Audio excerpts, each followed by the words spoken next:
Hi and welcome back to my channel. I'm Tony, and if you follow me you know that we're at the very early stages of building this enormous, massive Jagdpanther G2, the full metal 1:6 scale kit from Armortek, and it is a whopper.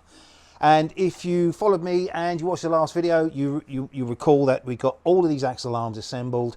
I've gone ahead and I've painted every one of them. We painted the sides of the hole so that when we install these we don't have to worry about the painting of that particular part. And in the previous videos I showed you how I set up the 30-degree angle, and that is still the same, albeit I'm no longer using a ply. I've actually managed to find a nice piece of wood, and that's all set with my motorcycle jack set to the 30 degrees. I've got them all set out in the 4-5-4-5-4-5 orientation as Armortek show in the instructions, this being the front of the tank destroyer. And now, because I've got it all set, each one of these will, as they go in, will automatically be set at its 30-degree angle.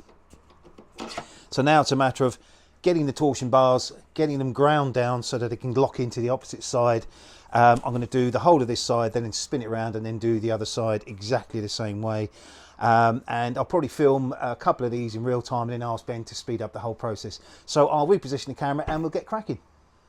Bit of an unusual angle, but I think it best shows what I'm looking to achieve. So each one of these now will be loaded with a torsion bar. I've just cleaned up the end of this so that it goes into the reciprocating hole the other side. It's already got a flat side on one side, as we know. That just needs to be lined up with the two grommet fixing holes. We'll slide that through into position, slide that into the hole on the opposite side. That sets the angle, and now just before I do anything else I'm just going to double check the angle is the same, and it's perfect. It's 30 degrees, so we're good with that. Now we're all set, we're in. I'm going to use my line marker, give that a bit of a squirt so I can see.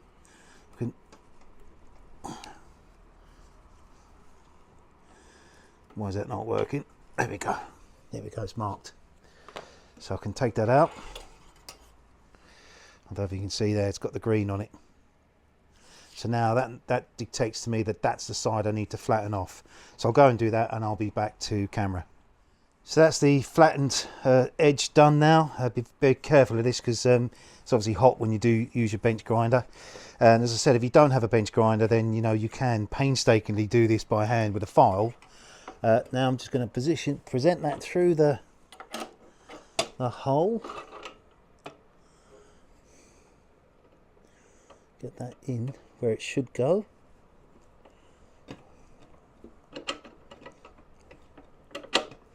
That's in. Now I just need to turn this so I can get to lock it off. So Armortek have set these so they've got a little collar around them at the end here, so they just offset from the side of the hole. We used to have to put spacers on these so they didn't grind with the side of the hole. So next thing, actually what I should do is get some thread locker on my little sponge thing, load up a grub screw, go and get the right size tool would be a good idea, wouldn't it?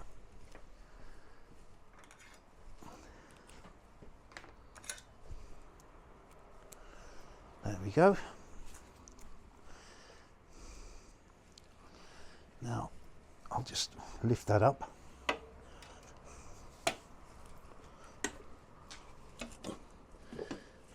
Classic.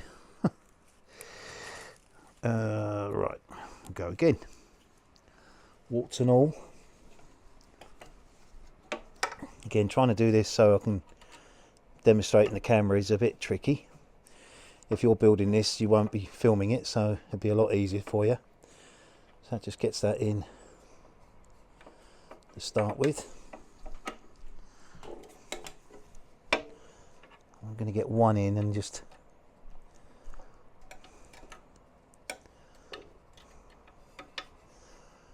get that on. I was contemplating in putting all these grub screws on or in, and then grinding them off so I could pass it through the hole, but I think that would make it tricky. and lengthy. So that's there now, back in its position. I can see it's in the right place. So we need to just lock that in. Now we're going to lock off the other end, this time with a grub screw. On the instructions, there's some cap fixings and some grub screws. This is a grub screw fixing, so just be mindful of that. It's on the instructions. And I can wind that in now, and that will lock this torsion bar into place. And this needs to be as tight as possible. You don't want these torsion bars rotating. You want them to do their job and spring. And that's that one there. So we just need to put the other grub screw in this, and we'll go again on the 5. Actually, the 5 I've done previously, haven't I? So that I just need to make sure I can get to. I just need to make sure I can get to that. I think I can.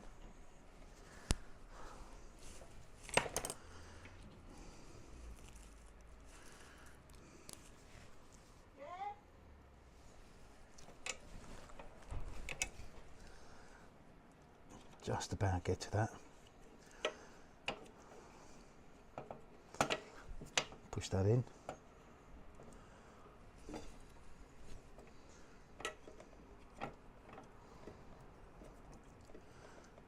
That's one of them in.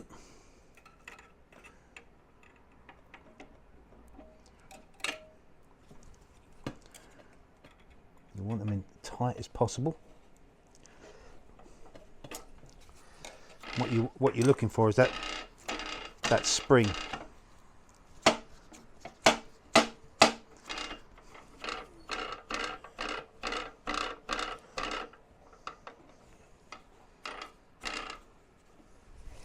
Not sure why that's rattling. Why is that rattling? Oh, that's because it's on that other side, so there's a lot more movement in these ones than normal. But there you go. You just want that. You want that kind of spring. Right, so that's it. So I'm going to carry on. I'm going to ask Ben to speed up the whole process, because you'll all fall asleep otherwise.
So that's the whole of this side done.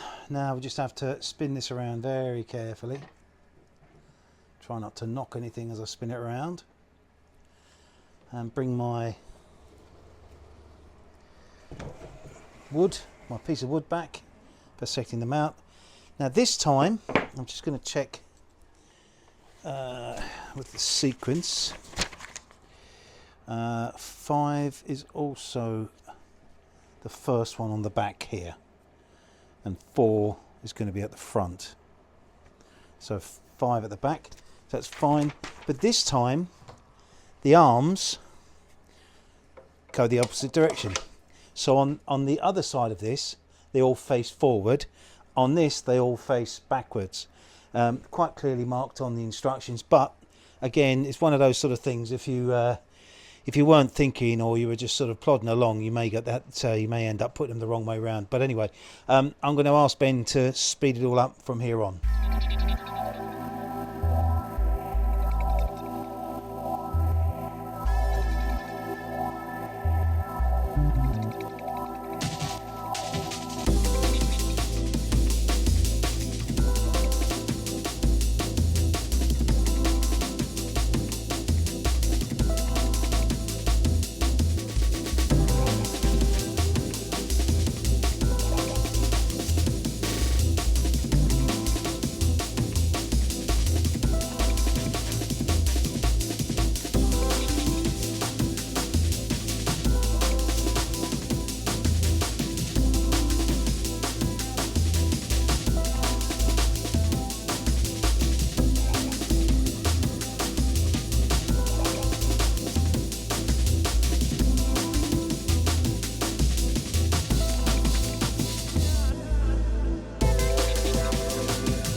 Well, that's 6 hours of my life I'm never going to get back, but it was 6 hours spent doing a worthy and very important job. So all the axle arms are installed and set to the angle they should be. All the torsion bars are in, they're nice and tight. Everything is thread locked, and they've all got the right level of spring that they should have. You know, and you know, plus or minus 1 degree, I'd say, but pretty happy with all of that. I think the method that I've come up with is probably one of the easiest ways to do this. If you've got a different method, I'd love to know. But anyway, you know, take your time if you are building one of these, and I know a few of you are. This is a tricky part of the build.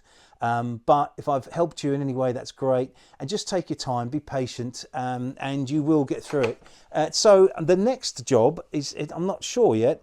I mean, there's 16 wheels they've got to be built. And I remember when I did the Tiger, I think each one of the wheels took around about an hour or so. So that's 16 hours of build. Very repetitive. Of course, that will have to be done over a couple of, I'll probably do that over 2 sessions, but by the time Ben time lapses the whole thing together, it'll probably be one video. But I haven't made up my mind whether that's the next step I go for, although it does tell you that that is the next step in the book. But I just think it's probably better to do the drive case assembly and all of that first, get all that painted and onto the hull, and then go and do the wheels. That's how I think I'm going to approach it. But by the time I see you again, I would have made up my mind. I hope today's video has been enjoyable, and if you have enjoyed it, please give me a thumbs up. If it's been helpful, that's brilliant. I'll sign off by saying thanks again for all your amazing support and all those wonderful comments and all those thumbs up. If you're new to my channel, please subscribe, because we've got a long way to go on this incredible build of this Jagdpanther G2. And I'll finally sign off by saying I'm Tony. I love building these kits, and I look forward to seeing you in my next build session. See you soon.